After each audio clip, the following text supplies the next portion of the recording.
Hello दोस्तों, कैसे हैं आप लोग। मैं हूं आमिर और आप देख रहे हैं टेक साहब। दोस्तों, अनलॉक टूल की क्लास 3 के अंदर आज हम सैमसंग के ऊपर बात करेंगे। पिछली वीडियो के अंदर हमने एमआई के ऊपर बात करी थी। आज सैमसंग का टॉपिक है, ठीक है। इसमें दो ऑप्शन है, ऑडिन फ्लैश और सिक्योरिटी। ऑडिन क्या होता है? ऑडिन एक टूल है सैमसंग का, जिससे जो सैमसंग के मोबाइल है वो ऑडिन मोड में, मतलब कि डाउनलोड मोड में आप उसको फ्लैश कर सकते हैं, ठीक है। लेकिन सैमसंग के अंदर सैमसंग ने ये चीज़ दे रखी है कि आप इस मोबाइल को यहाँ से फ्लैश नहीं कर सकते। एग्जाम्पल के लिए मेरे पास कोई ना कोई सैमसंग की फ़ाइल ज़रूर होगी। एक सेकेंड, अभी कुछ दिनों पहले एक हमने सैमसंग का मोबाइल फ्लैश करा था ऑडिन से, तो ये रही 507FN, ठीक है।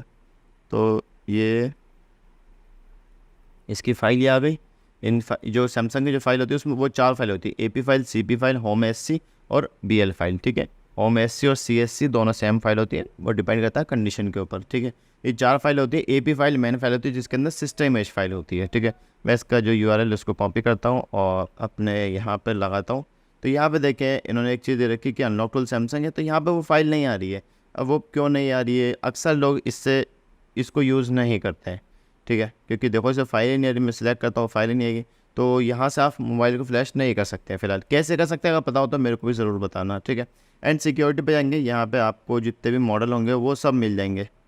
मॉडल क्यों नहीं आ रही है? एक सेकेंड। जब टूल आपका टाइम ज़्यादा हो जाता है, एग्जांपल के लिए टूल आपका, मेरा जैसे कि PC बंद नहीं होता, मैं स्लीप मोड में चला जाता हूँ रात को, सुबह आके बस जस्ट सिस्टम ऑन करा, मेरा सिस्टम ऑन हो जाता है। तो ये होता है कि आपको जो टूल है वो वर्किंग तो होता है बट काम नहीं करता है। कोई भी जो मॉडल है वो शो नहीं करेगा। अगर आपका कभी कोई मॉडल शो नहीं कर रहा है अनलॉक टूल के अंदर, तो आपको एक बार ऑन ऑफ करना पड़ता है अनलॉक टूल को, ठीक है। तो आज की इस वीडियो के अंदर हम सिर्फ और सिर्फ सैमसंग के बारे में बात करेंगे।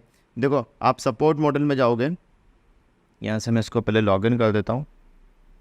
आप सैमसंग के सपोर्ट मॉडल में जाओगे तो यहाँ पे जो मॉडल दे रखे हैं वो इसने सपोर्ट दे रखे हैं कि ये कर सकता है। देखो, एक चीज़ मैं आपको बहुत ही क्लियर बता देता हूँ सैमसंग के बारे में, कि जो सैमसंग के मोबाइल होते हैं वो किस किस मॉडल में होते हैं और कैसे कैसे होते हैं। एक चीज़ मैं आपको बताऊँगा, रुक जाओ। सैमसंग पे गए, मैंने आज सैमसंग मोबाइल ख़ास तौर से लेकर आया हूँ और मैंने उसका FR भी कर लिया। यहाँ पे ये मॉडल आ गए, ठीक है। ज़रूरी नहीं है, कोई कंफर्म नहीं है कि जो मॉडल इसमें दे रखा है वो होगा ही होगा, डिपेंड करता है सिक्योरिटी के ऊपर। एग्जांपल के लिए सैमसंग ने दे दिया ये वाला मॉडल S7 और इसकी सिक्योरिटी हाई है और आप इसको अनलॉक कर रहे हो, वो अनलॉक नहीं हो रहा है। क्योंकि दोस्तों जो मॉडल इसमें दिखा रहा है वो नहीं होगा। देखो, मैं आपको एक चीज़ समझाता हूँ। एग्जांपल के लिए यहाँ पे ये मॉडल लिस्ट है, तो ज़रूरी नहीं है कि जो मॉडल दिखा रहा है वो आपका करना है, या फिर जो नहीं है वो भी। अक्सर क्या होता है, मीडियाटेक के अंदर जो मॉडल नहीं है, एग्जांपल के लिए टेक्नो का एक मॉडल था K6H के, जो कि टेक्नो के सपोर्ट में था ही नहीं, लेकिन मैंने डायरेक्ट मीडियाटेक पर गया और मैंने विदाउट मॉडल सेलेक्ट करे सिर्फ और सिर्फ FRP पे क्लिक कर दिया, मोबाइल को कनेक्ट करा और सेट हो गया मेरा। तो ये प्रोसेस होता है। तो सैमसंग का आज हम बात करते हैं। सैमसंग का एक मोबाइल कनेक्ट है, अब मेरे को चाहिए इन्फो। तो यहाँ पे लिखा हुआ कॉम प्लस ADB, तो आप इस साइड देखेंगे लिखा हुआ है कॉम प्लस USB और ADB मोड बनाया हुआ है इसने। ADB क्या होता है मैं ऑलरेडी पिछली वीडियो में आपको बता चुका हूँ। ऑन कंडीशन में फ़ोन होगा और USB डबिंग ऑन होगा तो आपका शायद ADB मोड बनाएगा। मैं ऐसे इसकी अगर इन्फो लेता हूँ तो यहाँ पे इसकी इन्फॉर्मेशन आ गई, कौन सा मॉडल है, कैसा है, ठीक है। अगर मैं चाहूँ तो इसको डाउनलोड मोड में भी लेके जा सकता हूँ। यहीं से ही मैंने जस्ट क्लिक करा इंटर डाउनलोड मोड, तो आपका जो मोबाइल है वो डाउनलोड मोड में चला जाएगा। हाँ, अगर आपका मोबाइल लॉक पे है तो पॉसिबल है ना जाए, हो सकता है चला जाए, कुछ मॉडल चले जाते हैं, ठीक है।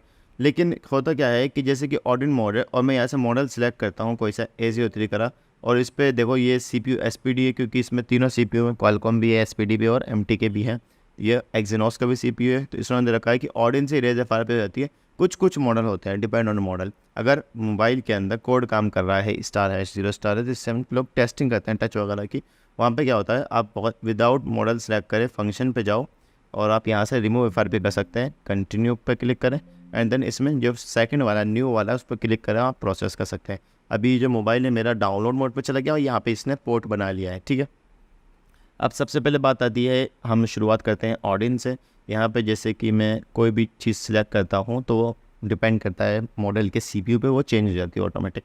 तो यहाँ पर ऑडिन FRP ये प्रोसेस नहीं होता है, पहले होता था, छोटे मॉडल में भी नहीं होता है अभी प्रोसेस कि आप ऑडिन से FRP करते हैं। उसकी वजह यह है कि लेटेस्ट सिक्योरिटी अपडेट आ चुका है तो नहीं काम करता है, ठीक है। Remove please call me ऑडिन mode पे टेंशन वाला काम है। सॉफ्टवेयर फिक्स क्या होता है, जब आप किसी भी सैमसंग के मोबाइल को अनलॉकिंग करते हो या फिर फ्लैशिंग करते हो, उसके वक्त अगर वो आपकी केबल हिल गई या फिर आपसे कुछ ऐसा इशू आया कि आपकी डाटा केबल हिल गई या फिर लाइट हिल गई, तो एक लोगो आ जाता है सॉफ्टवेयर का, उस पर वो स्टक हो जाता है। तो आप यहाँ पे ऑडियो मोड पर कनेक्ट करके सॉफ्टवेयर फिक्स पे क्लिक करेंगे तो आपका मोबाइल ऑन कंडीशन में आ जाएगा, ठीक है।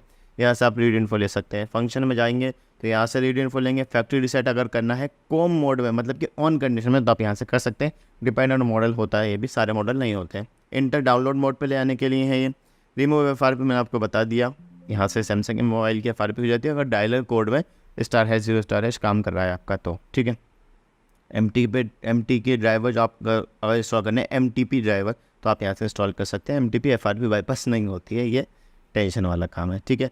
ADB मोड रिमूव पासकोड नहीं होता है। अब ADB इरेजर तो ये जो दे रखा है इन्होंने, ये दे रखा होता है पुराने जो मॉडल थे, पुराने वर्जन थे, उसमें वो काम करता था, लेकिन अब काम नहीं करता है, ना ही कोई लोग इसको यूज़ करते हैं, ठीक है। इरेज इसमें आ गए हम। अगर आपका मोबाइल क्वालकॉम वाला है तो आप ईडीएल कनेक्ट करके ऐसे एफआरपी कर सकते हैं। डिपेंड ऑन मॉडल है सारा गेम। जैसे ही बाइनरी चेंज होती है, सैमसंग के अंदर बाइनरी होती है, जैसे वो अपडेट होती है तो आपकी जो सिक्योरिटी है वो बढ़ गई, उसके बाद आपका काम खत्म हो गया, अब आप इसके एफआरपी नहीं कर सकते हैं। तो बस सैमसंग के अंदर अब जो काम रह गया वो सिर्फ और सिर्फ एफआरपी का बेइंतहा काम आता है। अगर सैमसंग का सर्वर ऑन होता है ना, तो आप यकीन मानें, जैसे कि मैं आपको एक चीज़ दिखाऊँ, एंड्रॉइड मल्टी टूल के ऊपर मैं एक वीडियो लाऊंगा अभी। शार्क टूल आया था मार्केट के अंदर, इसके ऊपर भी एक वीडियो आएगी, और मैग्मा आया था, इन सबों ने सैमसंग एफआरपी करी थी। लेकिन अभी फ़िलहाल सबका सर्वर ऑफ हो चुका है, तो जो कोड काम करता है बस वही सैमसंग एफआरपी करता है, वरना इसके अलावा कुछ भी काम नहीं करता है। फ्लैशिंग से कैसे होती है ऑडियंस से, वो मैं आपको समझा देता हूँ, ठीक है, एक सेकेंड। तो ये हमारा टूल हो गया। अभी हम जाते हैं यहाँ और ऑडियंस सर्च करते हैं, ठीक है। ऑडियंस आ गया, मैंने यहाँ से इसको ओपन करा, सॉरी,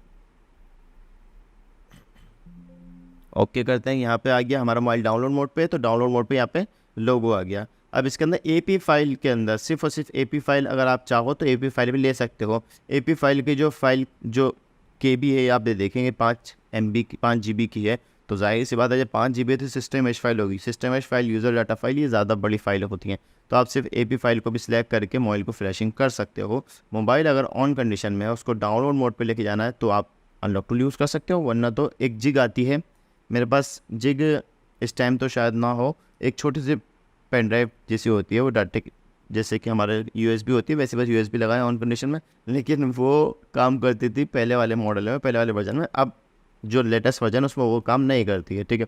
तो जैसे ही डाउनलोड मोड पे चला गया, अब मैं इसको फ्लैश कर सकता हूँ इजीली।